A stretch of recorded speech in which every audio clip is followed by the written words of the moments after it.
No último dia 13 de dezembro de 2023, o STJ decidiu que o ICMS-ST não compõe a base de cálculo do PIS/COFINS para o contribuinte substituído. O que quer dizer isso? Aonde isso impacta os meus clientes e a minha empresa?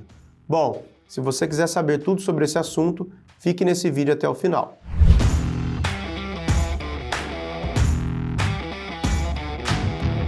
Olá pessoal, meu nome é Elcio Guiotto e há mais de 2 décadas eu atuo com consultoria tributária, atendendo tanto pessoas físicas quanto pessoas jurídicas. Nesse vídeo de hoje eu quero trazer um pouquinho sobre o cenário que tem aí para vir em relação à decisão do STJ que concluiu que o ICMS-ST não deve compor a base de cálculo do PIS/COFINS para o substituído tributário. Mas antes da gente entrar no mérito dessa questão, eu preciso falar um pouco para vocês sobre o que é o ICMS-ST e explicar esses possíveis impactos durante a cadeia.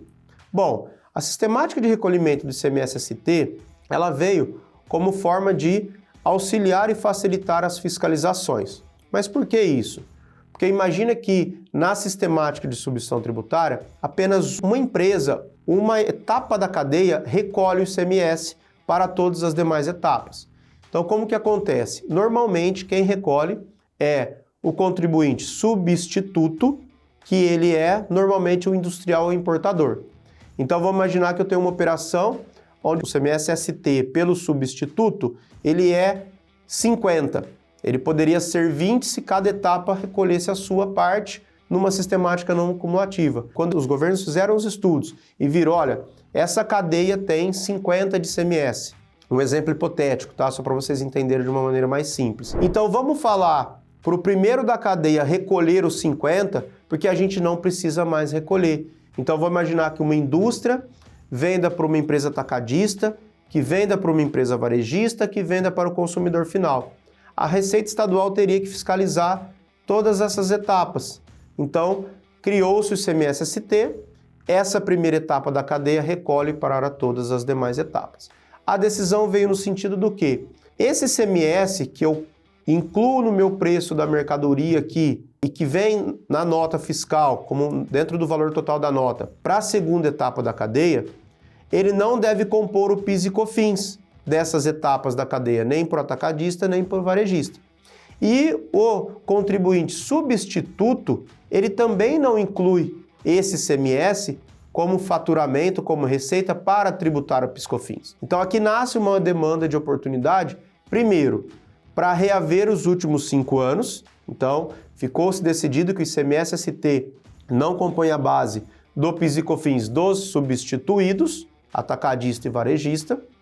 Então, não deveria compor nos últimos 5 anos. Ah, Elcio, mas eu posso fazer isso de forma administrativa? Calma, muita calma nessa hora, que eu particularmente vejo que esse não é o momento para fazer isso de forma administrativa. Primeiro, vai depender muito de que etapa da cadeia o seu cliente ou sua empresa está. Por quê? Porque esse é um trabalho que vai ser difícil de avaliar a quantidade de PIS e COFINS que nós estamos falando, que embutiram aí dentro do cálculo do PIS/COFINS ou ICMS-ST. Por que eu estou falando isso? Porque você pode ter dentro da sua empresa ou do seu cliente produtos que foram tributados pelo ICMS, pela sistemática de substituição tributária, mas não foram tributados pelo PIS/COFINS. Por exemplo, produtos monofásicos. Saem da indústria com o PIS/COFINS recolhido também até a última etapa da cadeia.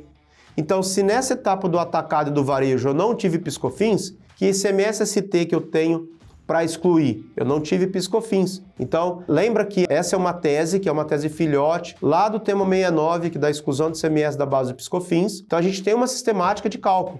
Então, muito cuidado na hora de fazer o cálculo. Você vai ter que comprovar que a apuração do PIS/COFINS foi impactada pelo ICMS-ST. Então, eu tenho que ter pago o PIS e COFINS. Esse é um primeiro ponto de observação.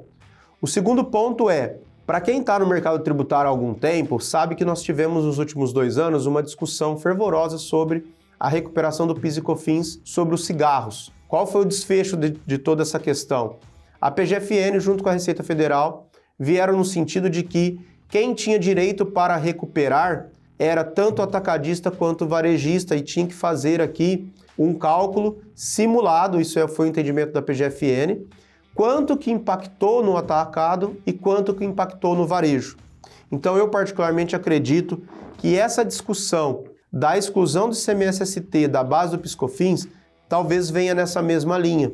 Ou seja, se você está atendendo um atacadista, você tem uma facilidade para fazer esse cálculo, mas não é 100% daquele ICMS-ST que é devido para você recuperar, porque uma parte é do varejista que foi pago lá pelo industrial ou importador.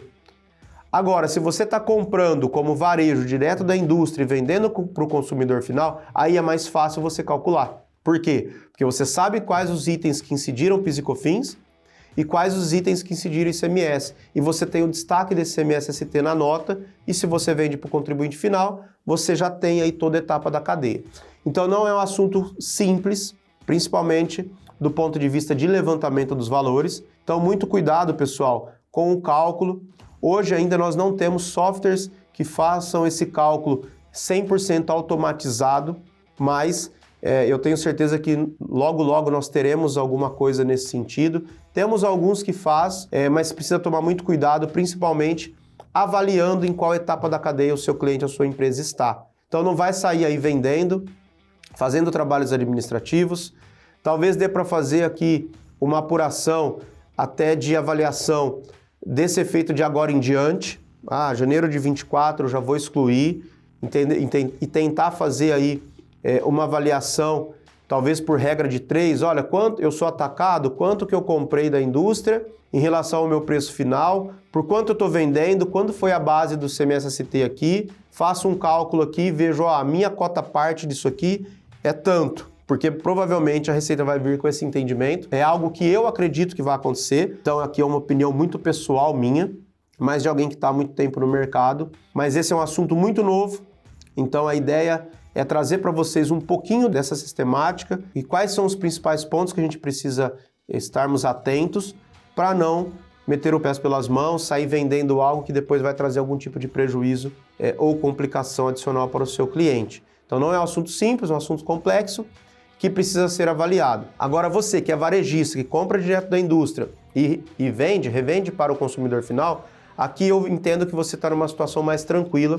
do ponto de vista de levantamento dos valores. E aí a gente precisa também estarmos atentos que provavelmente deve vir alguma modulação de efeito dessa decisão, ainda a gente não sabe, e aí eu acredito ainda que o melhor caminho para esse momento seja ajustar daqui para frente e possível recuperação do passado, de uma forma mais conservadora, via ação judicial. Então essa é uma opinião minha, que eu posso mudar a depender de como virão as coisas, mas nesse momento, se eu fosse recomendar para algum cliente, eu recomendaria dessa forma. Foi isso que eu discuti dentro da minha comunidade tributária. Então você não sabe, nós temos aí uma comunidade tributária com mais de 120 profissionais de todo o país, que a gente discute sempre, diariamente, essas questões tributárias. Então é importante você, empresário, ter alguém do seu time dentro de uma comunidade dessa, ou você aí profissional, advogado, contador, que queira estar junto com dezenas de profissionais de ponta, os melhores profissionais do mercado aí estão dentro da nossa comunidade, então fica um convite para você também entender um pouco mais sobre isso. Espero que tenha ficado claro, não é um assunto tão simples, mas eu tentei aí trazer de uma forma bem simples e clara para vocês. Se ficou alguma dúvida, algum comentário adicional, se você tem uma opinião diferente, o tributário é complexo, a gente nunca é dono da verdade, então coloque aqui nos comentários para a gente discutir e para poder trazer a melhor forma de atuação e de recuperação desses valores para os empresários e para os nossos clientes. Peço para você também, que ainda não é inscrito no canal, que se inscreva, ative o sininho para receber todas as terças e sextas-feiras os nossos vídeos. Sempre às 13 horas, um vídeo novo é publicado no canal, trazendo informações relevantes para vocês. Um grande abraço e nos vemos no próximo vídeo.